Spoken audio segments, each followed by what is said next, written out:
Bonjour à vous tous et bienvenue à cette capsule express de kilowattheure à bord d'un Honda CR-V hybride. Donc ici, on a la version Touring, la version la plus équipée. Et puis, cette version hybride-là d'un VUS compact, donc qui offre toutes les commodités d'un VUS compact avec un, quand même, somme toute, bel aménagement intérieur. Et il fait une consommation peut-être un petit peu, on est un petit peu resté sur notre faim parce que en ville, on s'en est tiré avec une consommation aux alentours de 7,6-7,8 litres au 100. Donc, en ville, c'est quand même beaucoup pour un hybride, mais il faut mettre dans le contexte qu'on est dans le milieu du mois de novembre, les températures ont baissé et aussi, on est sur des pneus d'hiver. Donc, ça contribue un peu à consommer un peu plus, mais cependant, les cotes officielles parlent d'un 6 litres au 100 en ville. Donc, les codes de Ressources naturelles Canada, oui.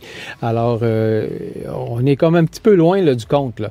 Et le but principal d'un hybride, c'est quand même de moins consommer de carburant. Si on compare avec quelque chose que vous allez dire, c'est pas tout à fait équivalent, je suis d'accord avec vous, mais on a essayé récemment un Maverick hybride de Ford. Donc, c'est un petit camion, c'est une camionnette qui est hybride. Puis là, on pouvait consommer en été, même sur des chemins forestiers, tout ça, on pouvait consommer quelque chose comme dans le bas de 5 litres au 100, donc 5,1, 2, 3, 4 à peu près. Là. Et puis, et la cote de consommation officielle est à 5,8 là, en ville. Donc, on est quand même, on était un petit peu mieux équipé avec le Maverick qu'avec le CR-V. Donc, on espère que quand même, là, le CR-V, ça va être un modèle qui va être quand même moins énergivore, mais ça regarde mal un petit peu. Comme je disais auparavant, on a la version la plus équipée du CR-V hybride, donc on a le Touring. Et celui-là coûte 51 890 $, alors que la version plus de base dans le hybride est à 48 390 $. À ce compte-là, il n'y a aucun rabais gouvernemental parce que c'est un hybride, il n'est même pas branchable. Donc, c'est vraiment seulement un hybride.